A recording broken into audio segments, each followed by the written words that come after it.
It's August the 4th, a special royal day, the birthday of Queen Elizabeth, the Queen Mother. She usually appears soon after 11 o'clock, slowly walking out to acknowledge the cheers of her devoted admirers.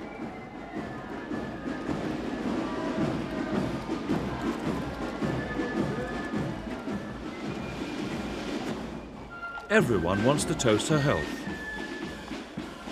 including Ivor Spencer and his colleagues from the Guild of Professional Toastmasters.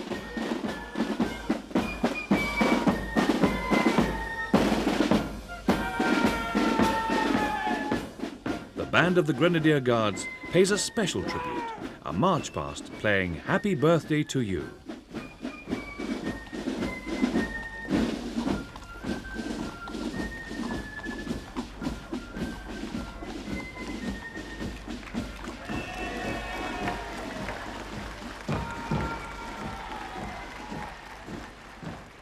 Upstairs, the Queen Mother's housemaids have a bird's-eye view. Now, children under the age of 12 are invited to come forward to offer their birthday greetings, and a long queue of youngsters laden with cards, bouquets and balloons soon forms.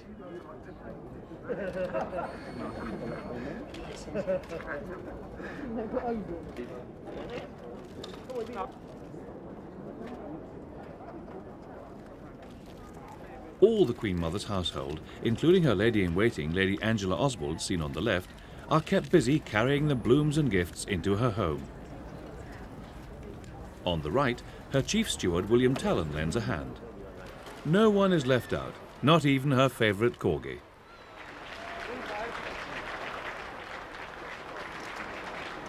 The midsummer sun beats down, making people half her 95 years begin to wilt. But there is never a sign that the Queen Mother is even slightly affected. All the way to the Mall, she continues on a stroll that sometimes lasts more than half an hour. For an elderly lady who finds walking a trifle difficult, this could be an ordeal. But no one would ever guess. Come rain or come shine, she has never let her people down. Morning, Mom.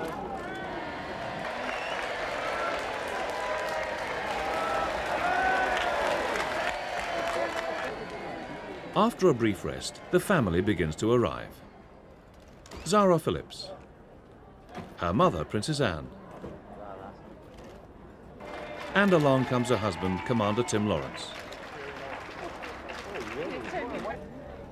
The Queen Mother's grandson, Viscount Lindley, drives in with his wife, Serena. And soon, they all walk out to join in this happy occasion.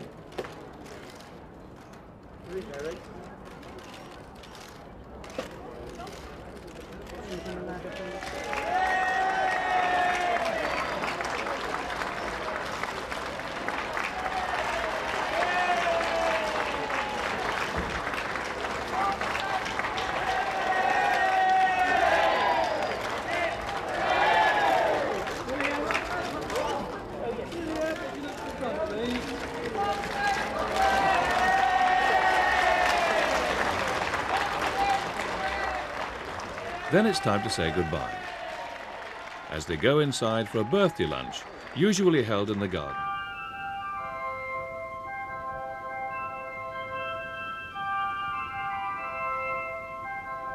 Winchester, St. Patrick's Day. The Queen Mother arrives to present shamrocks to the Irish Guards, as she does every year. It is one of the happiest engagements on her calendar.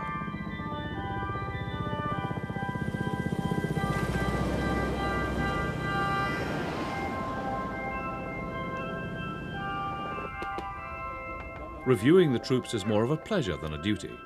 The Queen Mother has always had a soft spot for military men. In World War I, 3 of her brothers served in the Black Watch and another with the Royal Scots Greys. The Queen Mother wears her shamrocks on her lapel. Officers pin them on their caps. Blue is her favourite colour, and there is always a matching hat created by her milliner, Joy Quested Noel.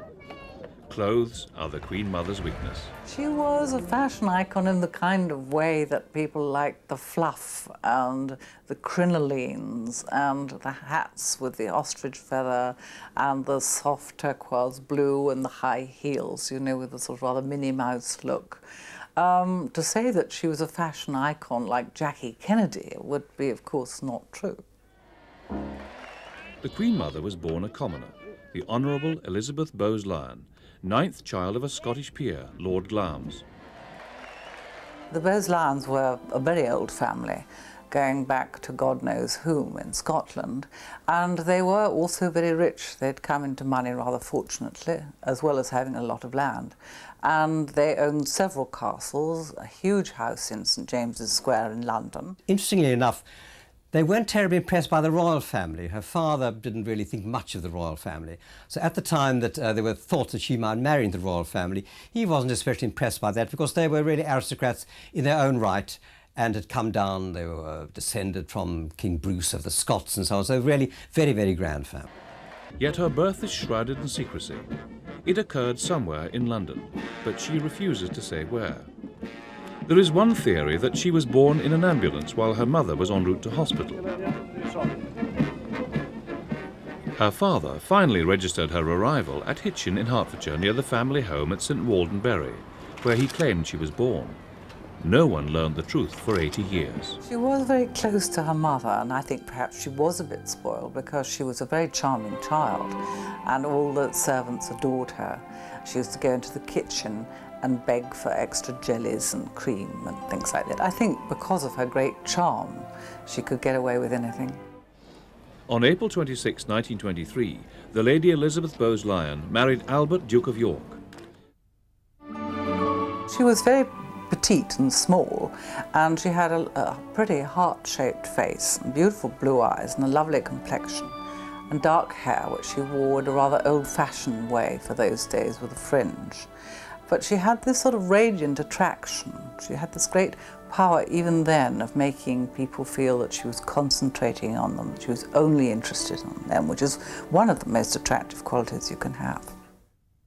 She was really the centre of masculine attention. A lot of men were in love with her. She was a great Deb in her day.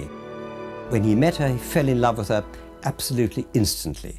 And he was, with all his failings, because he was a very diffident, very shy, very reserved man, but he was always a very determined man. And once having fallen in love with her, he was determined to marry her. So he asked her 3 times, and for the first 2 occasions she refused. She didn't really want to be caught in this kind of royal cage. She was a woman who was used to her independence. She didn't really want to lead the restricted kind of life which marrying into the royal family would mean. But he was very persistent, the Duke of York, and he simply kept at her and kept at her and kept at her. And in the end, she agreed. She really loved him. He had a very vulnerable quality, which is very appealing to some women. And he did really need her. And then he was physically attractive. He had a very good figure. He danced very well. He was very athletic. He dressed very well. And he was a good guy. After the abdication of his older brother Edward in 1936, they became Queen Elizabeth and King George VI. The new queen became the saviour of the nation during World War II. As a result, Adolf Hitler called her the most dangerous woman in Europe. He felt that she had the king, by then King George VI, under her thumb. He thought that she was, as indeed she was, a very strong-minded woman, and that her husband, King George VI, was a rather weak-minded man. And so Hitler was very conscious of the fact that she might have been the power behind the throne. Hitler was very conscious that she was a woman of considerable strength of character, which indeed she was. Another day, another arrival. After a lifetime of flags flying in her honour and bands playing, she is enormously thrilled by it all.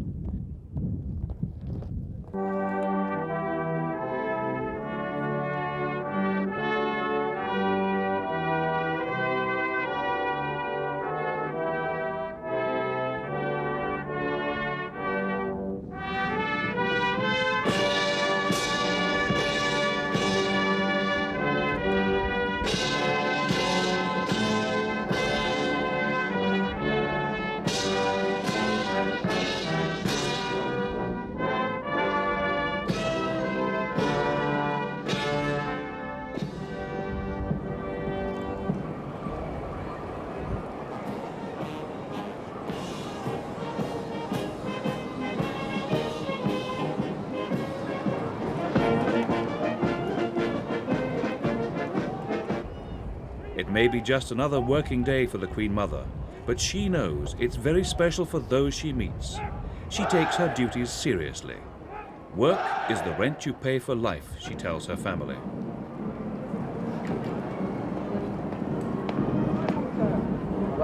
Yeah. Ex-servicemen with medals glinting in the sun get a special word. 50 years have passed since World War II, but she remembers it as our finest hour. One of the Queen Mother's great achievements was to bring America into the war on Britain's side. When she charmed Americans on a tour of the United States in 1939, all isolationist talk of America staying out of the war disappeared overnight. The royal couple formed a bond of friendship with President Roosevelt, which, it is said, directly led to American support for Britain during the war. By choosing to remain in London throughout the Blitz and sharing the hardships of their people, the royal couple became symbols of Britain's fighting spirit. Elizabeth was even proud when Buckingham Palace received a direct hit. "Now we can look the East End in the face," was the Queen's famous comment. King George died in 1952, and the Queen Mother has now been a widow far longer than she was a wife.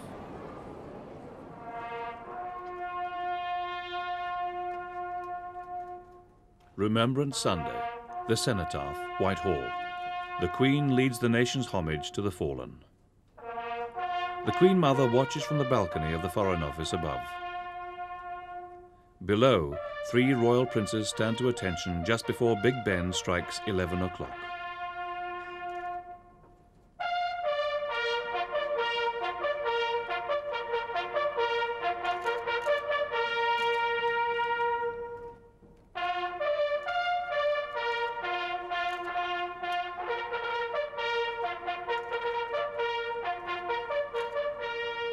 With her husband, King George VI, the Queen Mother was an unfailing symbol of courage in World War II. Now she has only memories. The solemnity and significance ends with the national anthem.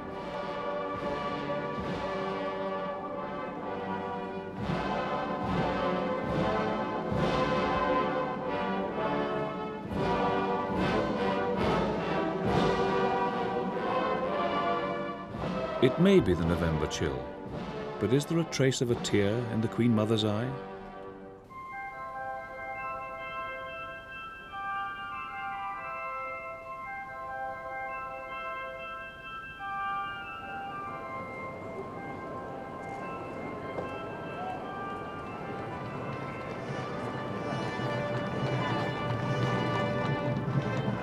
A more joyous occasion is the Trooping the Colour ceremony, which takes place in June.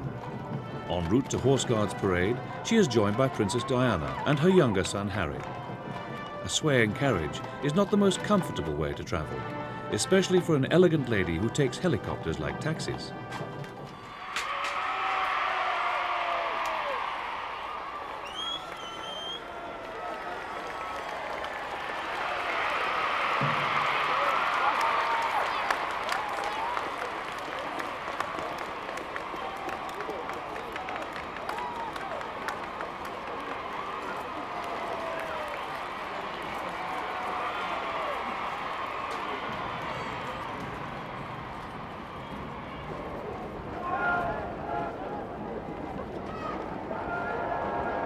The nation's best-loved lady may be as old as the century, but her eternal zest for life never changes. In public life, the Queen Mother never admits to feeling cold or tired. Illness is a bore, she says.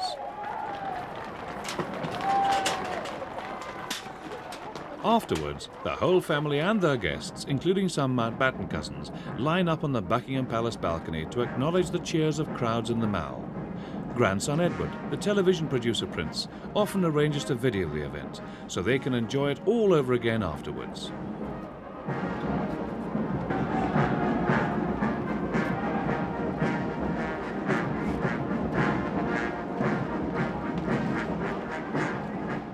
Princess Margaret looks topping in a vivid hat.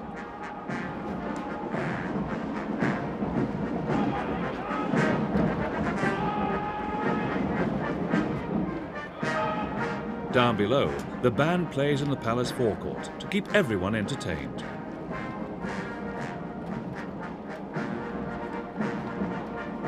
Then it's all eyes on the skies as the RAF stages a flypast with smoke trails of red, white and blue.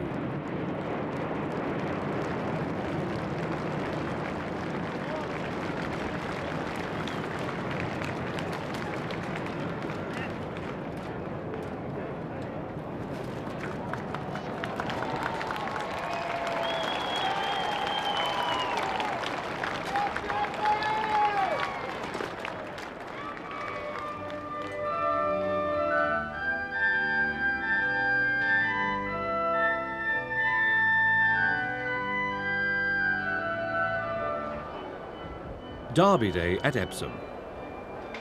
In the royal box, the Queen and her mother are being filmed for a television documentary. But who cares about cameras when the best starters and riders in Britain are taking to the track?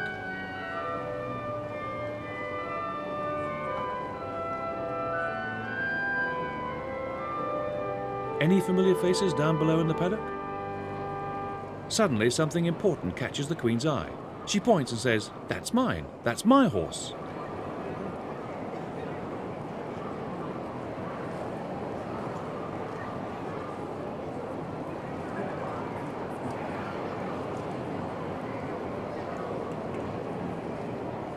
If there is one thing these royal ladies share, it's a passion for the sport of kings and queens. But while the Queen Mother's horses are all steeplechasers, her daughter prefers racing on the flat.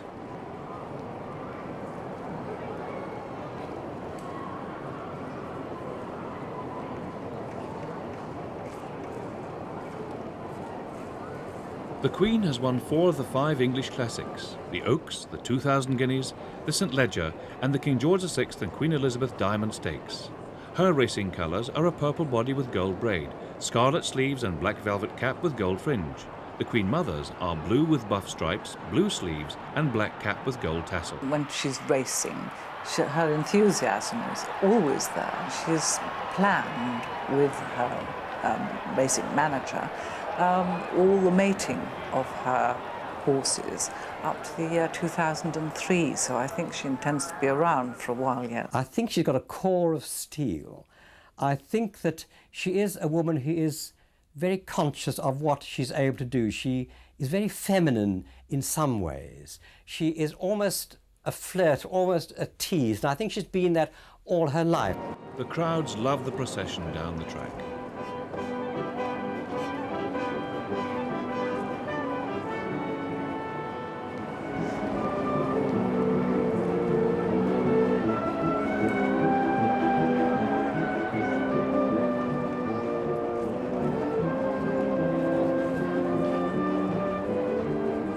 Every chance she gets, the Queen takes to the saddle herself, with a groom for company at Windsor.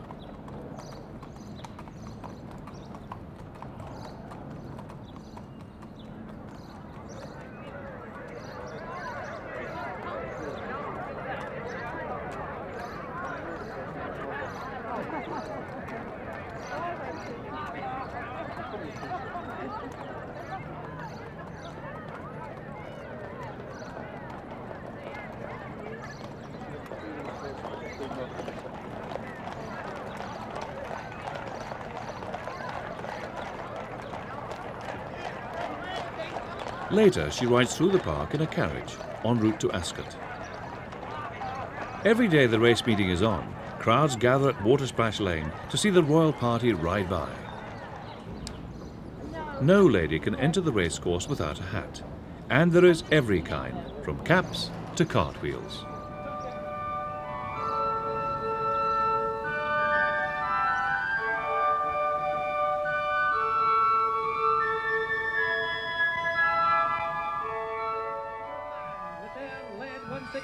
By Dick Hamilton of the Deepside Police, our 11-pipe band doing great credit to us this year at Braemar. Braemar, Aberdeenshire.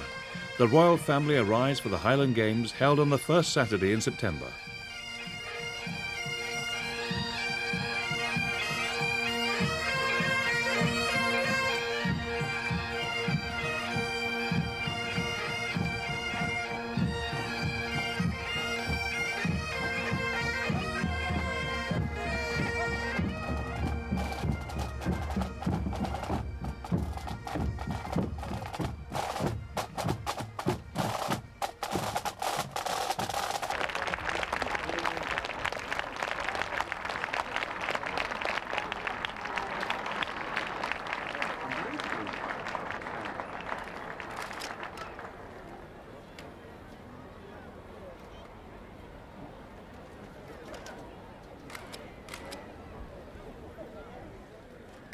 children present poses of Heather.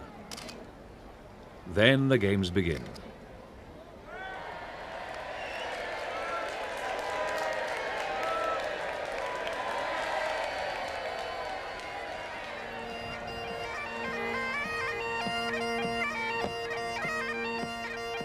In the autumn chill, it's best to sit in the cosy pavilion.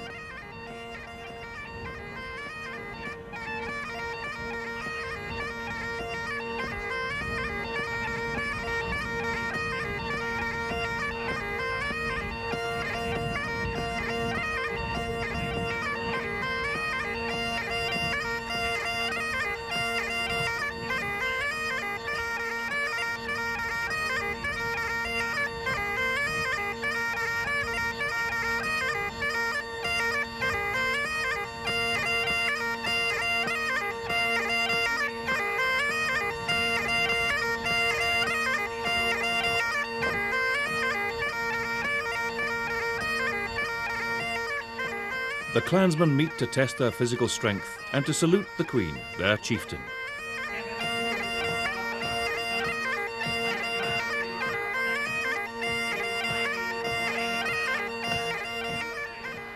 A huge crowd always assembles, hence the name, the Braemar Gathering. And that went over so well indeed. That is the ultimate in caber tossing. That required every bit of experience from Ollie Gunn. Then it's back to Balmoral at the end of the day.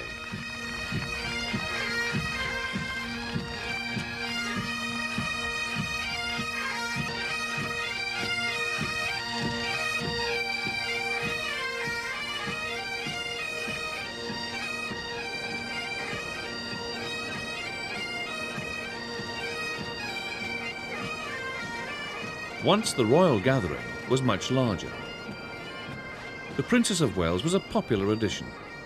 Sadly, she no longer attends. She always turned up in a stylish plaid to please the crowd and match the men in kilts.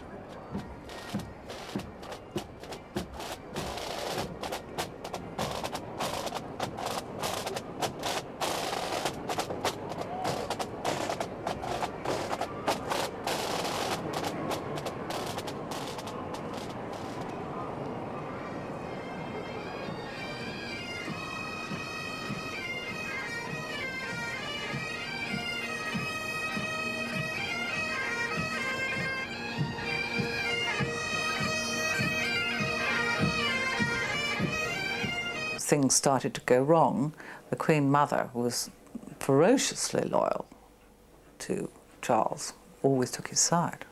Diana decided to do her own thing.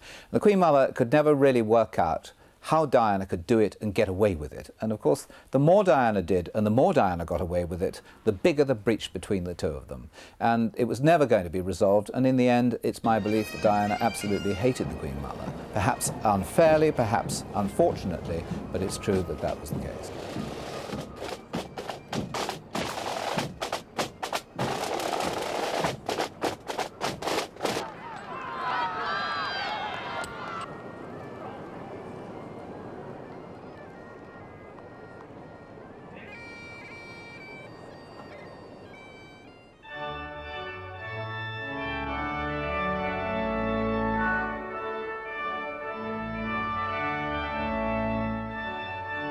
Crathy Church, Balmoral.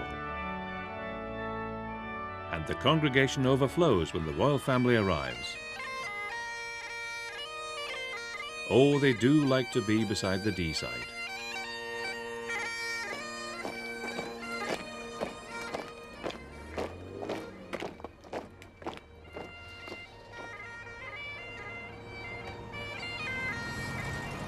She's inherited some money from her father, but much more so from her husband, King George VI, who died back in 1952. And at that time, the Queen Mother was considered a very wealthy woman in her own right. But since then, her lifestyle has been very, very extravagant, and that's really, it seems, eaten into her fortune. 5 years ago, the Queen Mother put £19 million in trust for mostly her great-grandchildren. And a good deal of that is to go to Princes William and Harry in 2 instalments, 4.9 million when they're 21, and another 8 million to be shared between them when they're 40. So the reason why she may not have a lot of money today is because it's being shunted to one side to avoid inheritance tax. I do think that the royal family, who have to pick up the bills after all for the Queen Mother, do slightly worry that she keeps on the central heating at her house, the Castle of May in the north of Scotland, all year round. And she only visits it from time to time, but in order to be able to make sure that the woodwork doesn't contract or that nasty damp stains appear anywhere, she will keep that central heating on. The bills are colossal. I think the Queen Mother is wonderfully extravagant. She's living in a different age. She is an Edwardian, and she lives in an Edwardian way. She has more servants than any other member of the royal family.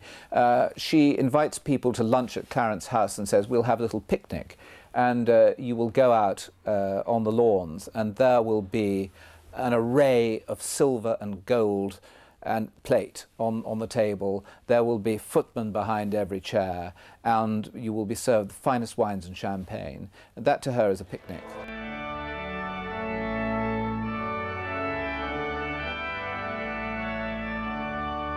Britannia arrives off Scrabster. The Queen and her family are stopping off on the Western Isles cruise to visit the Queen Mother. The royal barge brings them ashore, just as her car draws up at the dock.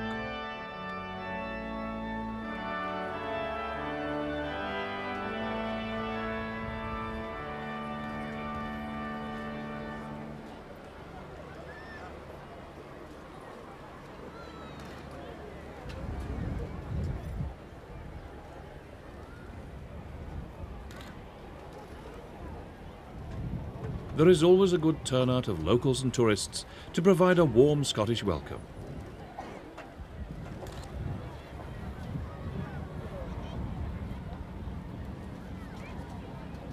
The Queen greets her mother with a kiss, followed by Prince Philip.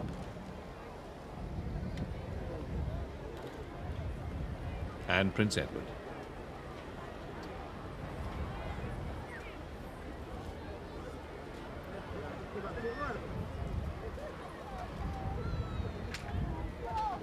They all drive off to the Castle of May for lunch. The castle was bought and restored by the Queen Mother in 1952. All too soon, they return to Scrabster and say farewell. But they will all meet up again soon at Balmoral. The Queen Mother stays at her most northerly home for the last 3 weeks of August. Then she moves to Birk Hall, near the Queen's Highland home.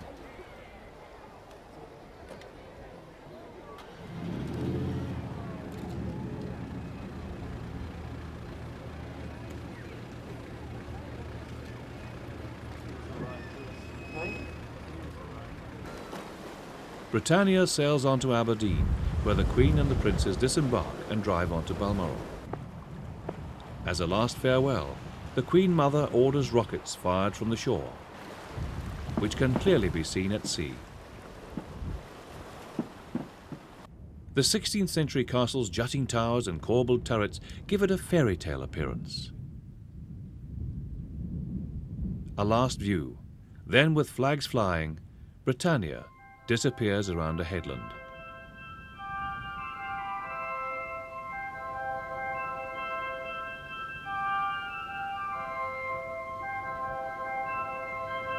The Sandringham Flower Show on a warm day in early August. The Queen Mother never misses it and is always escorted by her eldest grandson. He would go and stay with her at Birk Hall, and she would encourage him and encourage his taste in music and generally cherish him. And I think she saw in him the same sort of vulnerability that her husband had had, and they were very close.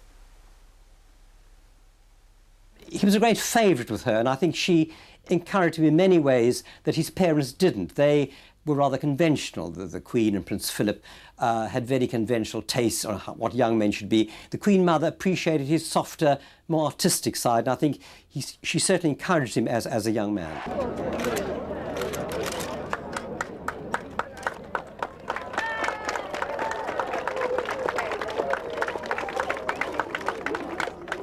Despite the rough ground, the Queen Mother manages to inspect most of the exhibits in the marquees. Many people in the crowd present early birthday gifts to their favourite lady.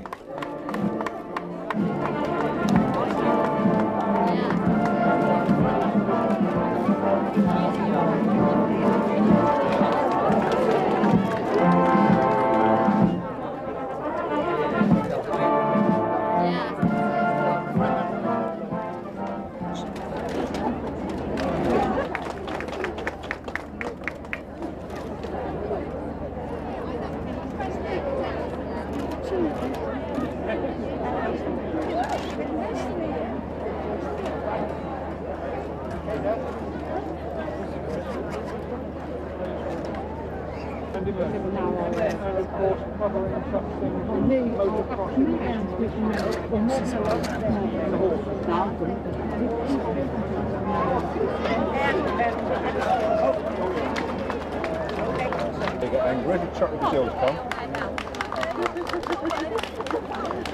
They've all moved, guys. Well, I'm not going to offer them first. You'll find out. Kenny.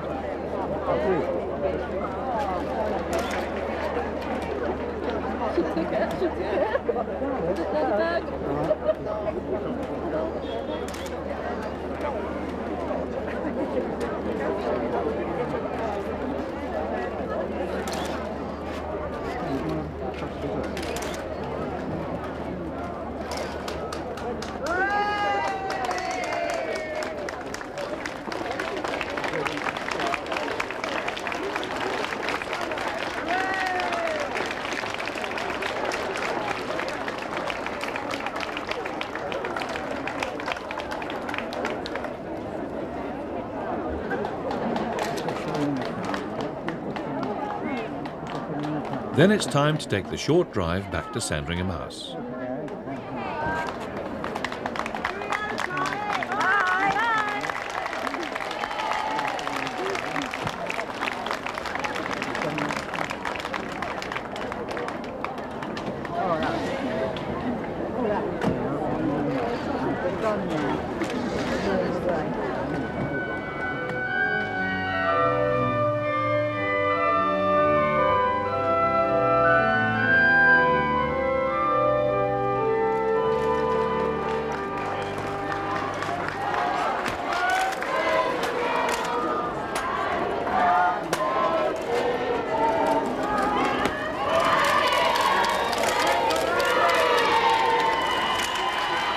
Back in London at Clarence House, where we began, the crowd serenades this very special lady.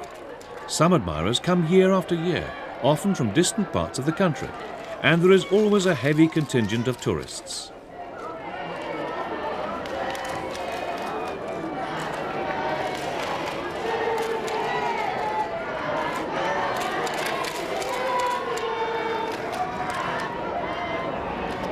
There are always enough flowers to fill several florist shops.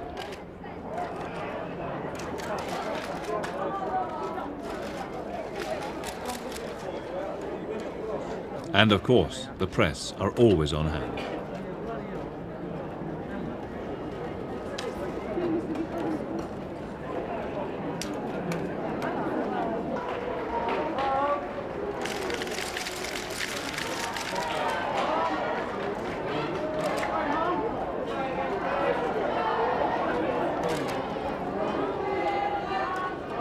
For a brief while, it's goodbye, but 90 minutes later, the gates will open again. It's a rare chance to see the Queen Mother surrounded by her children and grandchildren. Prince Charles and Prince Andrew are alone. Sadly, their wives no longer join the party. Walking may not be easy these days, but after 70 years of public duties, it's not surprising.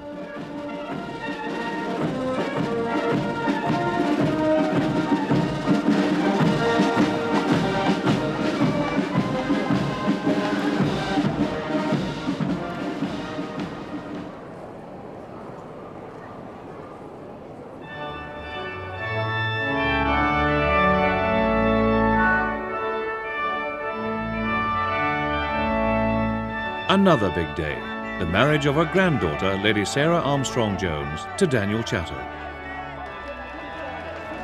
To avoid slip-ups, the frail Queen Mother enters and leaves the church via a side door, dodging the steep front steps.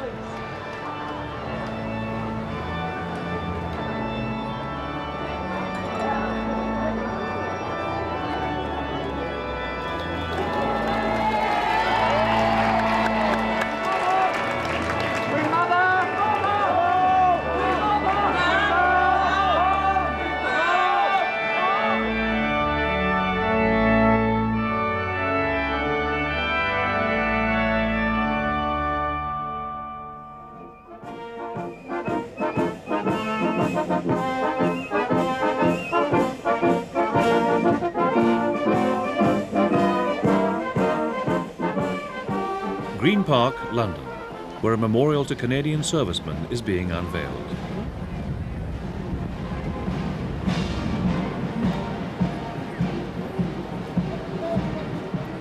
Under grey skies, the little lady in pink adds a rosy glow to the occasion.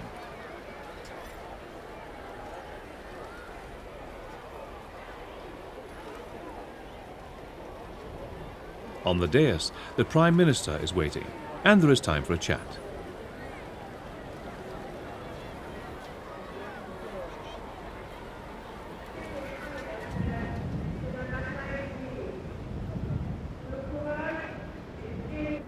Royal Navy Commander Prince Andrew is in uniform, sitting beside his sister-in-law.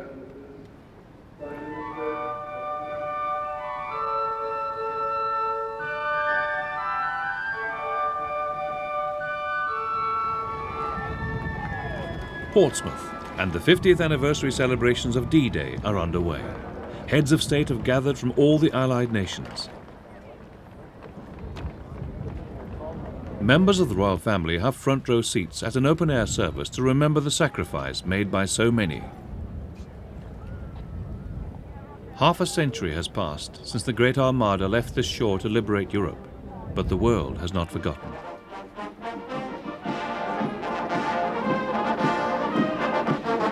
In the background, warships slide by as they make their way across the Channel in the wake of the D-Day veterans.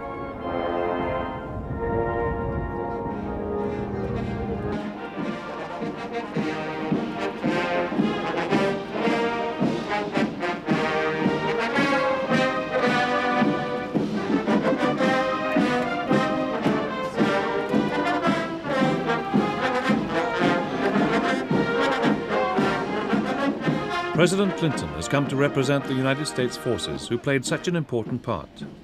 As the service ends, he and the First Lady go on walkabout.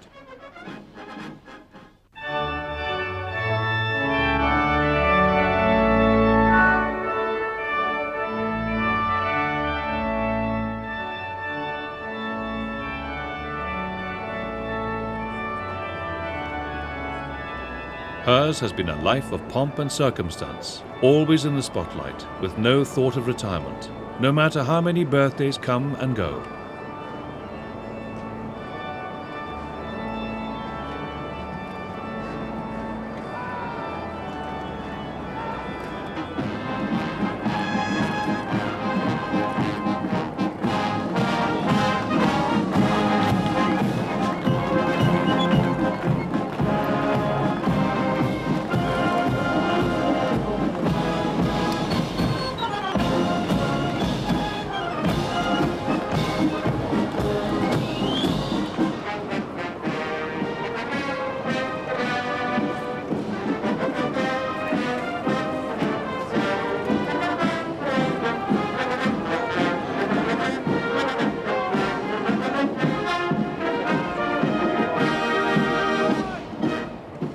What would such grand occasions be without her? This frail figure remains an enduring symbol of what the monarchy should represent. She is a living link with the Victorian era and has always retained the grace and charm of a bygone age.